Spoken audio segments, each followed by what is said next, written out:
Oh, let's take a breath together, shall we? Yes. Take a sip together if you're sipping the fruits of life. Inhale and hold and exhale all of life's stresses. And we are in a Little Lavender right now, a place of purple. Yes, a place of peacefulness. Our mantra today is, I am grateful. I am healthy. My body is operating at optimal functional levels, healing, restoring, repairing, strengthening. And we can repeat that as many times through the day as we need to. Also, other people's bullshit is not my bullshit. Yes, I am present. Other people's bullshit is not my bullshit. And as the podcast goes on today, you may notice that Kevin gets a little bit buzzed, and he will slowly relax into what he calls the stress of life. And with that, I'll bring us back. And he was not on cue. Hey, man, what's happening, brother? Hey, Michael, how are you? Hi, Kevin. Hey, how are you? I haven't talked to you, man. I know. It's been nice. I texted with you last night because you were at Monday's Dark. And I was at the Monday's Dark. Yeah. Listen, first of all, before you go there, that line, other people's bullshit is not my bullshit. I'm putting that on a t-shirt. I love that. That's great. Anyways, go ahead. Once in a while, Michael comes up with some pretty good shit, you know. And he's always in the moment, nothing scripted, and I've had too much coffee. I'm a little shaky. All right, Murray Sawchuk, celebrity magician. I'm no longer at the Stratosphere, so stop coming there and asking for my show. Okay, bye, guys. Have a good show. Bye. Oh, geez, I just poked the speaker, man. Oh, Jesus. You know, he's got a little rod on him. Murray Sawchuk has a little tiny tip. You see that little tip he's got? Just the tip. Yeah, just the tip. So I logged on to watch it last night. By the way, when you stream it, not through social media, but if you go to the Monday's Dark website, it's really clear and beautiful. And so I started watching it, and then I sent you a text, asked you what slot you were in, and then Paige sent me. You said it earlier in the day. We were, I said what? The first text you said last. I don't think I can wait up that long to see you. No, Aaron told Aaron. Oh, you didn't know that you were not aware of this or abreast to it. Aaron told Joe Lay that in a text. So that's how I knew that. Aaron and I don't speak. Apparently, she's your wife. You should meet her. She's very cute, very talented. You are very blessed. Anyway, it was a great show. Mark is hilarious, and I thought the road case interview was great.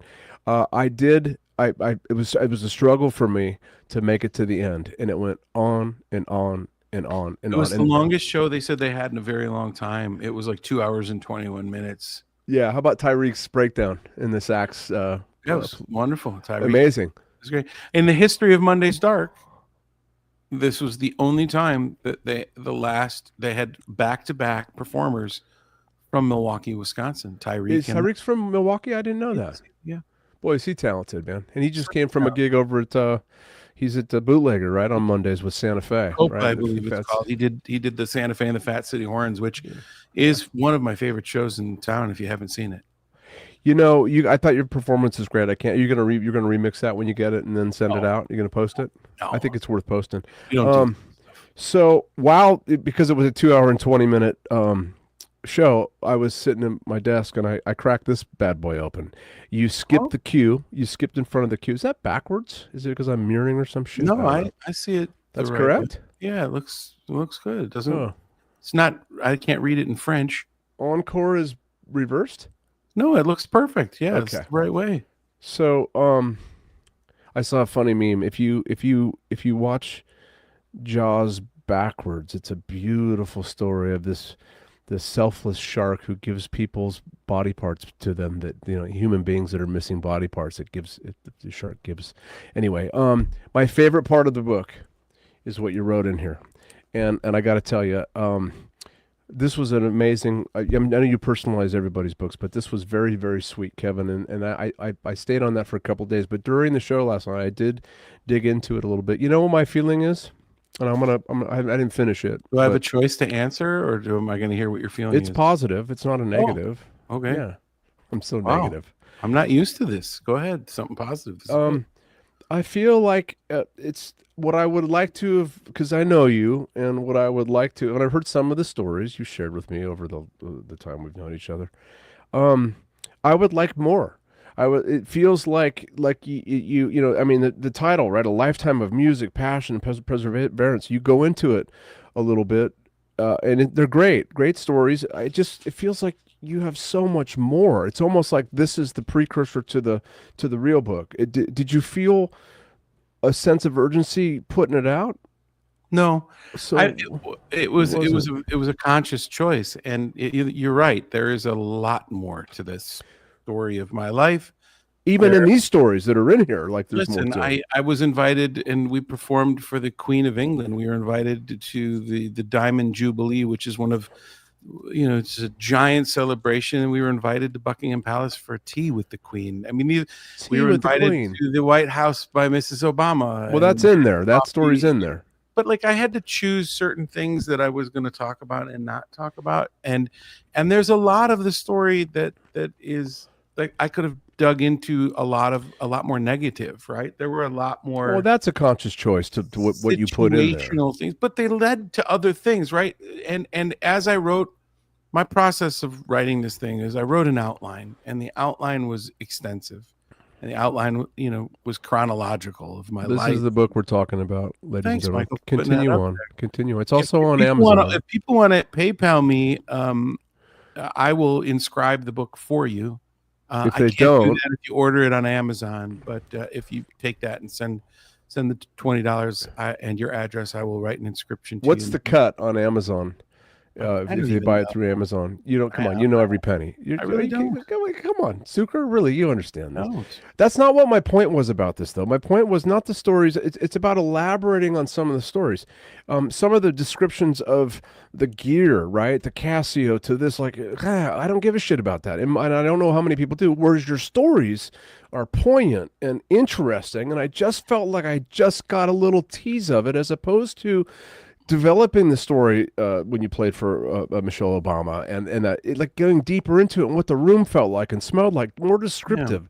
Yeah. That's let me go rewrite it for you. I think this should be one an encore. I mean, some guys go out and do 5 encores. Give me 10 minutes. Let me rewrite this fucking book. By the way, do you like pickles?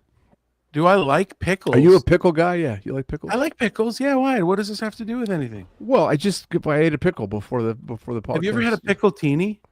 Yeah, years ago. I believe yeah. They make one in the room that we're in now, and it's actually surprisingly amazing. In the room, you mean at the Venetian, 1923? Yeah, the 1923 Lives. Yeah. I've had it there. It's pretty tasty. Before, remember to bring this up though. With our guests coming on in a few minutes. My thought is that room, not your stage, but the other room. Don't get me started. Am I wrong? Right? That would be perfect for them. I would love for them, but listen, hey, we pull some strings. Look at. You're an author now, and there's some stories in here. If anybody can get it done, it's you. Get it done for them. I mean, maybe they don't want to be there. I don't know. I don't know either. Say hi to some friends. Who's here? Okay. Who's here? Who's here? You're going to show them? Denise says hi. Denise, Monday's Dark was incredible. Last night we raised some money for a really wonderful charity. $10,000. Aaron and I had a blast. Aside from her in my ear all night long saying how late it was getting, and she was now not. My wife was not becoming a fan of mine any longer because we were there late. Like it was my fault that we were there longer. Yeah. Anyway, Aaron, if you're listening, I'm calling you out. Hi, Anita. Hi, sweetie. How you doing? Look at this. Look at a lot of what's going on in Wisconsin. What's the story there? Wisconsin friends, man. That's where I'm from. Yeah, look at this. Homies that are saying, "What's up?" Who's this fucking guy? John Paleo. He's a new friend of mine. New friend. New friend. Yeah. Oh, you got new friends now, buddy. What was that? Is our relationship threatened by this John guy? What the fuck? Well, the relationship is threatened when you told me you're only doing 88 episodes. We're on 8. I said 100. 69. And I'm going to have to find a new co-host really soon for this. Good evening from Patrick. Had issues getting on. Thank you, gentlemen. Who, Patrick? Who are we talking about? Pete Pratt. Pete Pratt. Look at what my wife said. Call me out all you want. That was too long. Yeah, Aaron. I know your pain. Look at Dora. Dora's here today. Let's say hi to Dora from California. I'd like to give a good shout out. Oh, Michael's here. Michael's in the book. I read that. Michael's in the Yeah, book. he's He in and the I book. had a duo called Zigzag, and was a really really fun part of my creative life. And we wrote a song called "Made in Taiwan" because at that point in time, everything we picked up was made in Taiwan, and we thought that would be a good song title. And then look at this. This is a thanks, Denise from New Zealand, our friend from New Zealand. Thank you, Denise. Testimony from her. Here's a double whammy. Bam, bam, bam, bam, bam, bam. Let's talk about Cole and Aaron out here. So, where was Max? Yeah, we hired a babysitter, and that cost $498. And that's what we gave to charity last night. Is we had to pay someone else time. Your time. Craig Stonegate Photography. So good people. Are all people from Wisconsin good people? Is that true? Have you read my book? Well, but why does it say that? Does it say that all people from Wisconsin? I mean, your parents are amazing. I'm not sure what happened to you. Right? We can't say all people from Las Vegas are good people either, right? I don't think you can say that about anywhere on the planet. That's why I'm saying you just made a big generalization that I think is, bullocks. I thought I put a comment up that said that. Oh, no, I asked that question. You're right. I'm not that present right now, even after the meditation. Anyway, congratulations on this. I think everybody should grab it and read it. That this moved up in the queue because I'm reading that Diller guy's book, which is pretty interesting. And then I got Kevin's book too, Kevin Abrams. Mm-hmm. So you slid right in there, and mine's like a pamphlet. You can read mine in about 32 minutes. It's really not that. Took me 2 hours. Come on, you can get through that quicker. You read 3 words a minute. Why did it take you 2 hours? I fell asleep a couple of times. When you're describing what kind of Casio you started. Oh, I mean, it's not a production book. So, anyway, dude. So last night was great. How did you feel? I enjoyed watching it on the stream, but how did you feel? It was fine. It was fine. We just went. It's a song that we've played for a very long time, so it was. Didn't really take a lot off of us. I thought the band was fantastic last night. It was Beans, so great. Sitting with Beans. I love Beans, and it was fun to reunite with him and be on stage with him. And the band in general. And Paige is just a powerhouse. I can't say enough great things about Paige Strafella.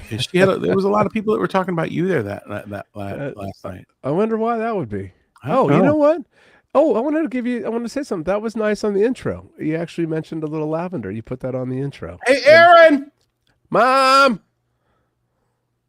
That's a funny anecdote in the book about the train dude, right? And the what? The train guy, and he likes ice cream sandwiches, and you were like, Mom! Yeah, it was Mom! Bring that ice cream sandwich! I wish it would have been that funny, but I had a phone line in the basement that was separate than my parents' phone. So when I called my mom's number upstairs, and she brought down a plate of ice cream sandwiches. Yeah. But that's the same thing that you do the Will Ferrell joke, right? From the Wedding Crashers Meatloaf. Or whatever. Meatloaf? Yeah. Meatloaf, right. Mom, meatloaf. Yes. Yeah. So you do that joke, but in the book, I didn't know that was in there until I read it. I'm like, oh, he really is that guy. He's at home in his studio yelling at Mom. And I can see Margot running down the stairs and providing the amenities that one needs in a studio. Right. Speaking of that, they were in town for a week. My mother and father were in town for, I want to say almost 10 days. They extended a little bit. Yeah. Yeah. Yeah. So how got canceled due to some weather in the Midwest, and we had, and then we went and played in the blossoming country of North Dakota, which I think is a waste of space in the United States. Didn't we talk about that last week? We did. I think the Dakotas should be combined. There should be not a North and a South Dakota. It should just be called Dakota. Yeah. Listen, have you ever been to Western North Dakota? Oh, I don't know. I think we maybe drove through there. You don't need to ever go through Western North Dakota. There's a lot of areas like that. I mean, have you been to the middle of Nevada? I mean, it's like, what's with all that space and nothingness? I mean, I don't know why changing the names would change anything for you. I've been to Toronto, I've been to Quebec, I've been to Vancouver, but I've never been like across. Okay, so check this out: Toronto, right? Quebec and Montreal and Vancouver and Calgary, right? And then you got like nothing. Billion and a trillion acres of just nothing. Have you ever been up to Alaska? Have I been to Alaska? Yeah. Alaska's the only state in the 50 states I have yet to visit. I've been to 49 of the other states. Brian Hopkins and Brian did some shows up there, and he posted some stuff of those guys up there. And he did. Yeah. It looks quite beautiful. Quite beautiful. Let me ask you we're, something, Kevin. We're boring the shit out of our audience. Let me ask you a question. So pickles? Let's go back to pickles. Are you a fan of pickles? What do you have, amnesia? I don't think you answered the question. I think you avoided it like a plague. Fucking 3 minutes. What about pickletinis? You said, but you didn't go into. Of course, I like pickles. Okay, so have you ever had a Bubby's pickle? I've had a Bubby's pickle. Yeah. What do you think of Bubby's pickles? I'm not a fan of that. Really? Even though my culture grew up on that sort of kosher, sour deli style pickle. Like that's not what they are. Bubbies are fucking hot and spicy. Dude. They have hot and spicy as one version of it, but there's another version. Okay, well, you need to fucking clarify. Anybody out there know about Bubby's pickles? And if you do, put some comments. All right, let's listen. Wait. Why did you bring up the Bubby's pickles thing? Are you a fan of our Bubby's pickles? I love Bubby's pickles. I always have. But that's you would have loved my grandfather. My grandfather made pickles from scratch that would have rivaled Bubby's. Well, I wish I knew your grandfather because I'm a big fan of the pickle. All right. Listen, bring our guests in. I'm sure you got an amazing pre-production package you've put together for this incredibly talented duo. Bring them in. I love these guys. Listen, I was so honored when they said that they would do our show today. You paid them, right? This is the first guest we've actually paid. Send them a PayPal. No, my PayPal's clean, man. There's nothing in that. Oh, shit. Well, you owe them. You got to make sure you send them something today before. Step into the extraordinary world of the Conjurors, the award-winning duo redefining live magic and mentalism in Las Vegas and beyond, with standing ovations in over 40 countries, performances for royalty, and a record-breaking residency that earned Best New Show in Las Vegas in the entertainment capital of the world.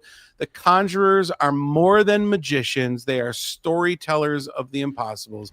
And before I bring them into the room, I have to say, and I've told this to them, their show was one of my all-time favorite shows here in Las Vegas. Ladies and gentlemen, Natasha and Matthew, the Conjurors. And look at what look at this. Look hey. Hi. Oh, it's just crazy. Yes, we're just reading the book. Yeah. I've noticed that ours doesn't have the lovely inscription in it. Oh, so why? Kevin, anytime soon. Anytime would be great. Just a little. Listen, I have one for you, and I just have to get it to you. All right. Thanks. He's got them all pre-written, and then he just puts the names on top ahead of time. He finds there's 4 different inscriptions, and I wrote. I got a good one. I put on them. You got a good one. Hey, real quick, why? Where's the pre-production that you do normally, Kevin? Kevin usually would have put video and show some little video package or fireworks. Yeah, let's talk about this. I did everything for this show. I got the guests today. I put the graphic together today. I sent out. Do that. Michael didn't do shit. His Not only one job thing. Was to put the video together, and he talking about pickles. Guys, if that was my role, you can bet your ass it would have been done. It's not my role, and so I like the way he deflected that, and it was just a simple question. Yeah. So standing ovations in 40 countries? Yeah, that was a very good intro. Thanks. Yeah, I was going to say, Kevin, we need to record you doing that intro and take it on the road with us because that. Anytime you need a testimonial, I'm there for you. $5,000. Yeah, that wasn't from us. It was a lovely, well found. So we just come off the back of an arena tour that was 327,000 people in 12 days. Wow. Kind of super busy and all over the place, but very happy to be back in Viva Las Vegas with our little cup and your book. Yeah. And we're having a bit of a chill. Oh, Matthew made the tea, by the way, and he got the very fancy Vegas cup. And look at the mug he gave me. It's just why?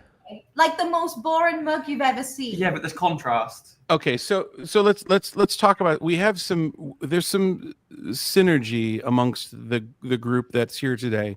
Should I leave? I work with my wife. Yes. Michael works with his wife. Yeah. And the two of you have been working together for 10 years. Is that correct? Right? Too long. Yeah. Far too long. I love it.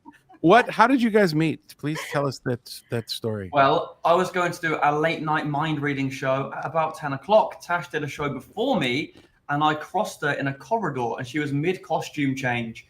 And I went on stage and forgot everything I was doing because of the image of Tash mid costume. Then luckily we met in a cocktail bar after, and the rest is history. Yeah, was the cocktail bar meeting just coincidence, or did you plan? Did you guys say well? Coincidence. Okay. We spoke all things Probably. pickles. Yeah. Well, you can't blame the guy. Come on.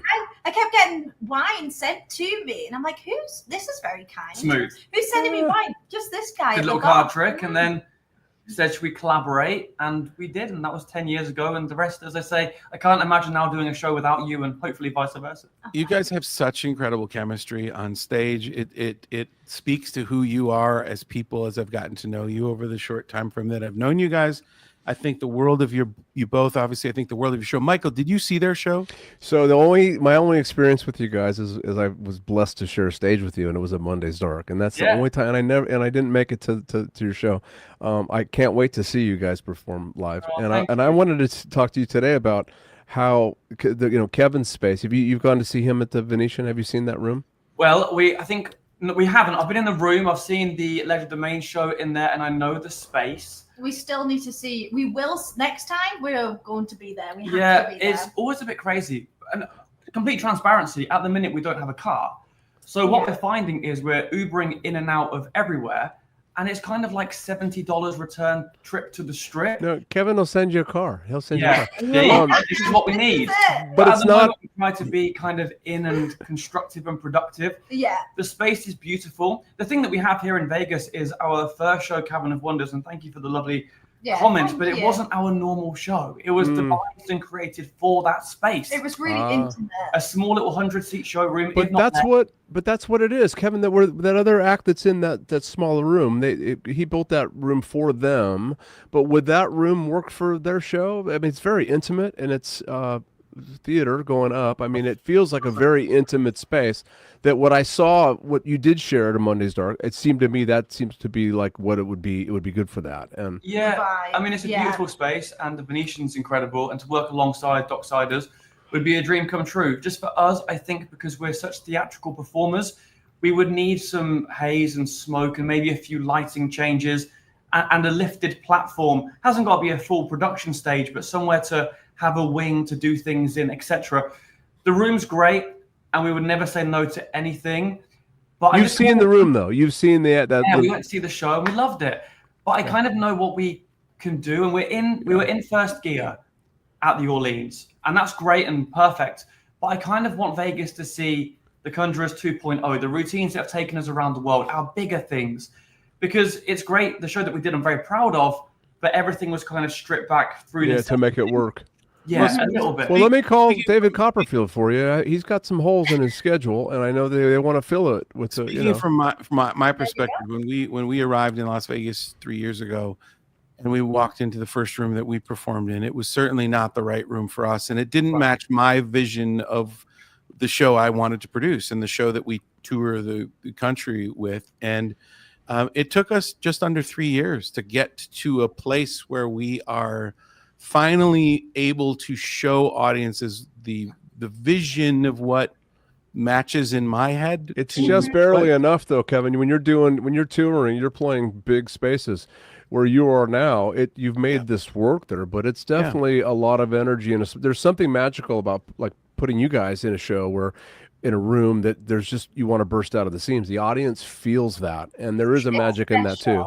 I do say it all the time. I say, when we play 10,000, 12,000 seaters, and Matthew, Natasha, you guys know this. Michael doesn't. He doesn't play big rooms. But I've never played big rooms in my 40 years of music. Thanks a lot. I'm just kidding. But there's a different energy, right? There's a different energy when you're playing to a personality that's got 24,000 arms in it than there is in a room that has 100 people in it. It becomes a different show. It's just inherently, it's hard to explain. Music, though. Magic seems a whole different animal. I mean, we definitely grew to love the show with the smaller crowd. Yeah, I really love like 100, 150 people. That was the perfect size.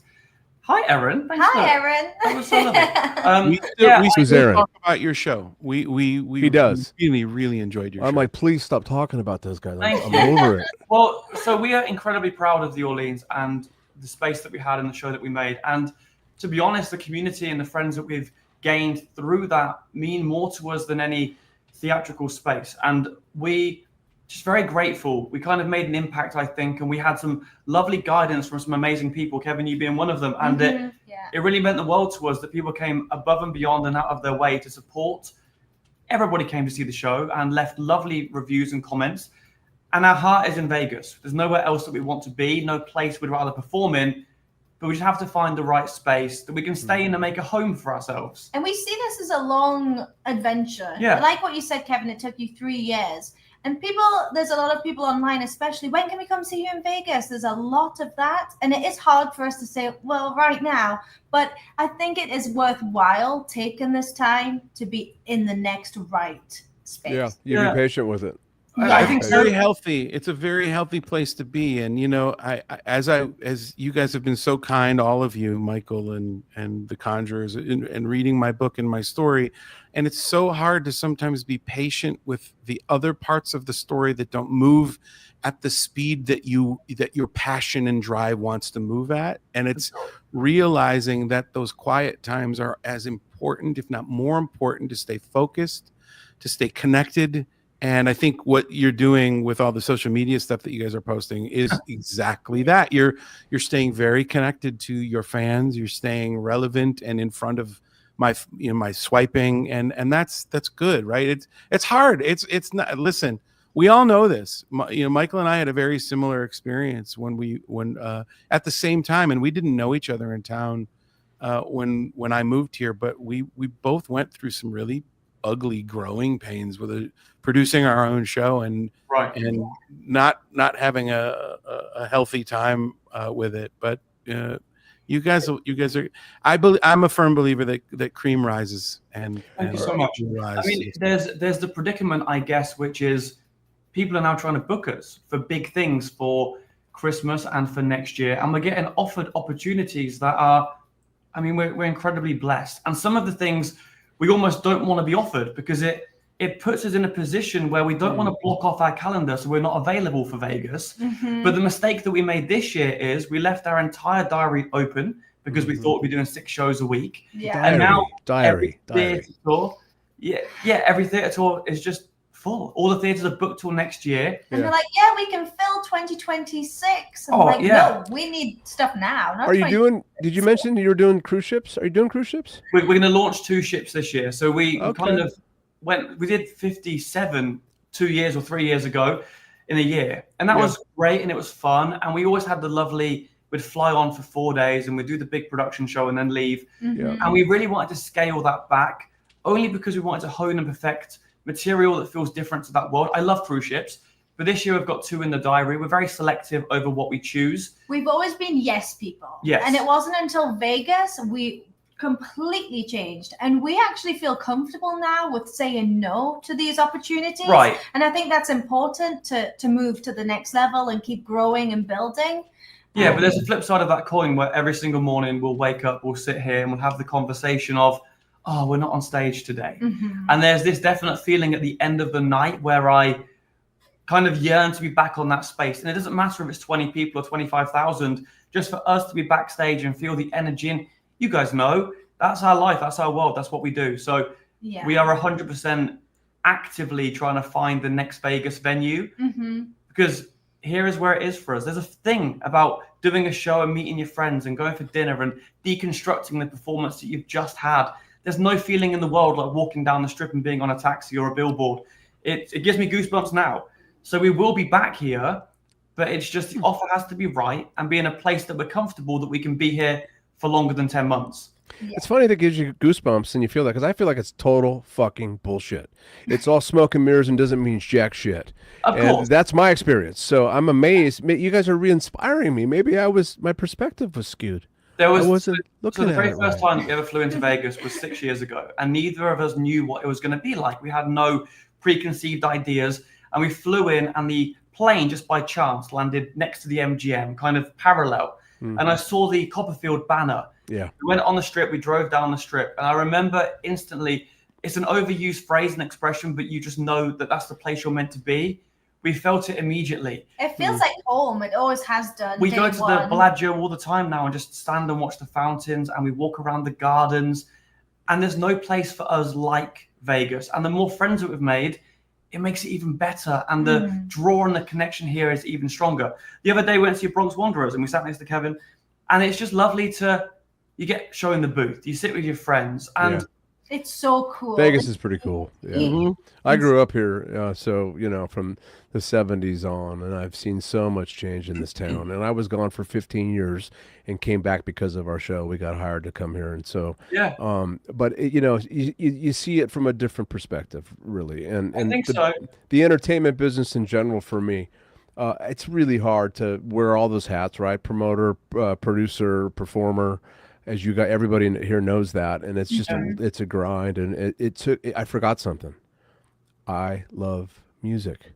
I forgot about that piece. I got caught up in the other stuff, and so it's really, really great to see you guys so inspired and doing what you love and having success with it. Yeah. I mean, it's been super difficult so we had a very nice corporate agent in London and Europe that's evaporated since coming to Vegas, and we've yet to find. So there's definite holes in our life that we've got to fill with those kind of things. Yeah. We sit here often and wonder and think, well, the amount of conventions and corporate events and trade shows and stuff, that surely there must be a place and a space for not necessarily us, but acts like us, but we have no bridge to get to them. So it's a definite learning process and a growing, but just to walk around this town and be it from the bootlegger all the way for everywhere, Sand Dollar, it doesn't matter. There's a feeling here, and our friends fly in and they're as excited as we are. Yeah. And I truly, truly love it. We've had more friends visit us in Vegas than they did in London. Oh, yeah. Have you got a room? Have you got a bed? Can I come and visit? Any excuse, right? You're the reason the tourism is still alive, probably. Yeah. We've got a few shows on Broadway coming up, and part of the Broadway deal is you get a billboard in Times Square. Ah. And that's fun and that's great. Yeah, that's pretty cool. Not Vegas, though. There's a thing that no matter where we are, doing the arenas was great. But every night we'd stand backstage and be like, Vegas again soon. And I don't know when. Crazy? Maybe. I don't know when or where. But I think so. I just feel like it's an unfinished step of the journey. We need to be here for a long period of time and really make our mark. Matthew, this is an insatiable thing. No matter how much success that you guys have here, and I wish you the greatest success, it will constantly outdistance you because you have a fire inside you. And so as long as it's the journey of you guys working together and the magic of the magic and the creation, it doesn't matter, man. That's so true. And that was the other thing, just getting better, just being better performers. Vegas makes you can't get a bad review, so you have to be good every single night. We would work on lines that normally we'd never work on. Every night we would sit together and go, well, that little tiny 2 sentences didn't work, so tomorrow let's switch it. We found ourselves becoming better performers almost nightly. Absolutely. That was the main reason for doing the residency, was having that 6 nights a week. That consistency, and focusing on that one show, because the theaters we go to, they're all so different to one another. We've got some theaters coming up soon, and we have to pick and choose what routines we want to put into it that fits the theater and that particular audience. The tech time and the abilities and capabilities, etc. Yeah. But also just here, you can phone people and have amazing conversations. You have, I could phone you for a coffee and we can go and sit and just talk about the underscore of our show or whatever it is. We're surrounded by talent, and just to be a tiny, tiny fish in that pond of people. That's pretty cool. A blessing. It was my first experience with Michael. We had heard about each other. We didn't know each other, and we had so many similarities about our shows. We were both, the investors in our own shows, and we had a lot of similar sort of situations. And how we met was kind of random and fun. But we had seen each other several times doing some promo in different events. And you were always like, "Look at that guy! Looks like a bit." No, it was like I looked at him and look at this fucking guy. White glasses. He looks tough. White glasses, flashy jacket, what the fuck? And I misjudged him. And we hit it off, but the first thing we did is commiserate. I gave him notes. I went to his show and I gave him a page of notes. I wrote down. You didn't, and I wish you would have, because I was old as hell, and I wrote down an entire page. I don't remember you ever giving me any notes. Well, you never gave them to me. Oh, yes, I did. They're in the book. They're in the book. Yeah, they're in the book. No, but hold on a minute. Is that what this is on the front of the screen? Oh, okay. I get it now. That's the cool part about Vegas, is that there's so the camaraderie. Our producers and I think people if they're genuine, they really understand that we're all in this together and we're all succeeding or failing in our together, right? It's not. There is no failure if you're learning. But like we all have these shared experiences, and if I see something that I think would be brilliant for your show, you hope to develop the rapport that I could say, listen, this is something I pick up that you might want to think about, and it goes vice versa too. I love it when people come up to me and say, this could be a little bit better in your performance. I find that all we ever wanted was to be in the conversation. We found that we'd do all these ships and theater shows and be here, there, and everywhere, but no one knew, and no one really cared, to be honest. So now we get to do this, and this means a lot. Like doing things like this to us, just to be asked and to be included. We're giving an award soon, a Magician's Award ceremony, and those tiny things that we were never thought of for, now that we are, that means a huge amount to us, and we're very, very grateful. It inspires us more than anything, and even the two of you and this is so inspirational for us, and it makes us feel more creative too. Yeah. Well, now that we've got you postured correctly, Kevin and I have we put a book together of notes for your show. We're going to start with the opening.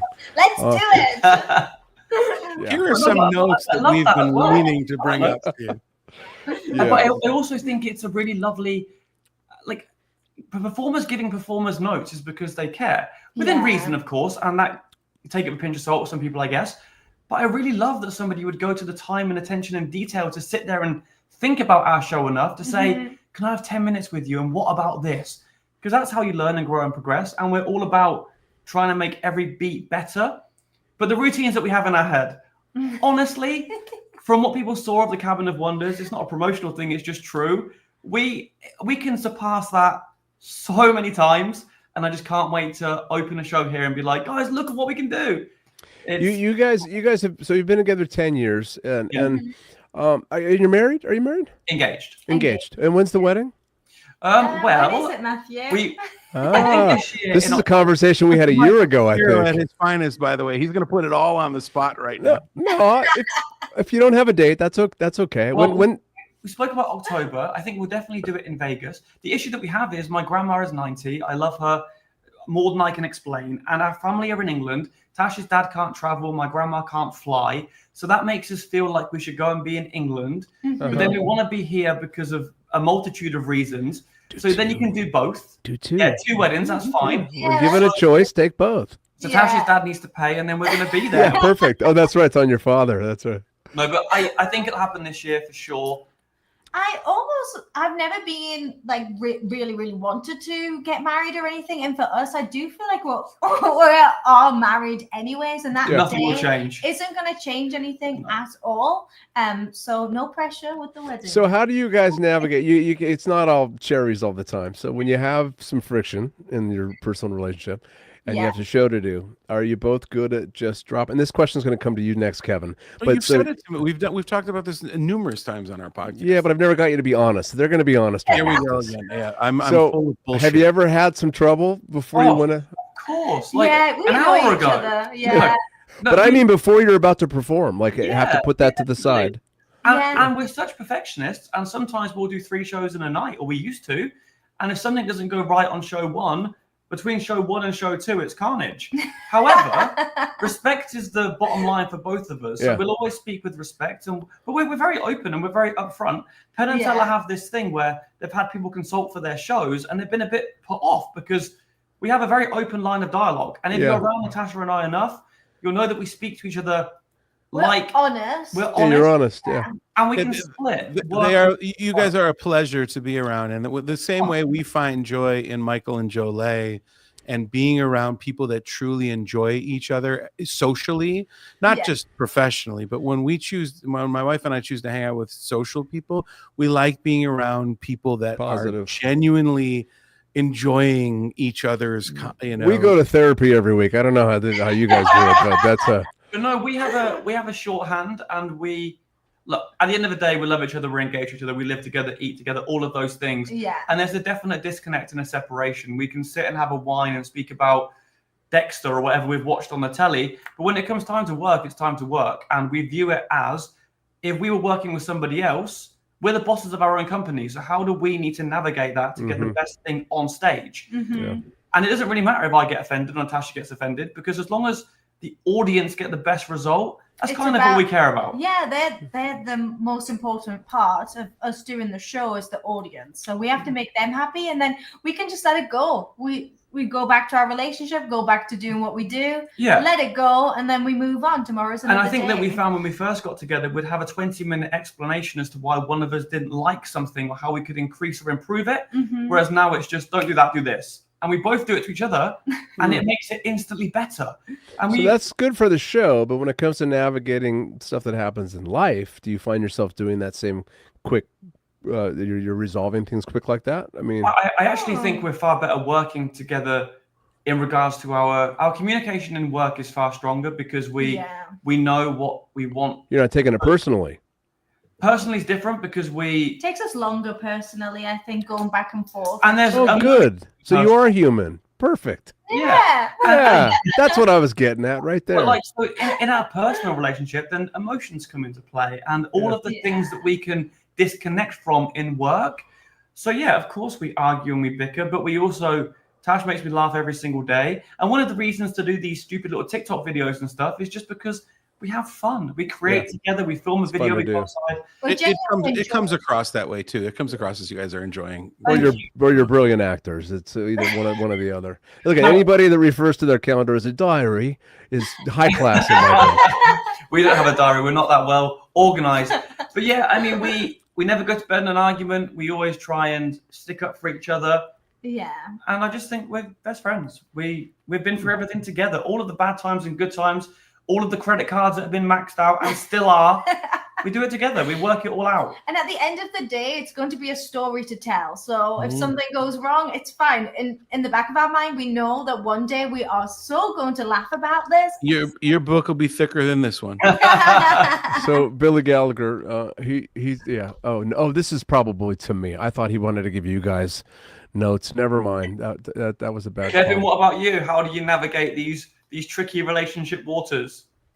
It's we've been doing it a very long time too, right? Like you guys. Aaron and I have been together 24 years. Our 12th wedding anniversary is next week. Congratulations. Thank you very much. We're going to be celebrating with a night off in Chicago next Monday night. You just got it the other night. You got a room at a hotel. You went to a nice restaurant. Didn't you guys take a night for that? We had a night off, and I took my wife to see the very first concert she ever went to. We went and saw New Kids on the Block on their opening night at the Park MGM. And she listened to the song that she loved in middle school, and then she looked at me. She said, "We can go now."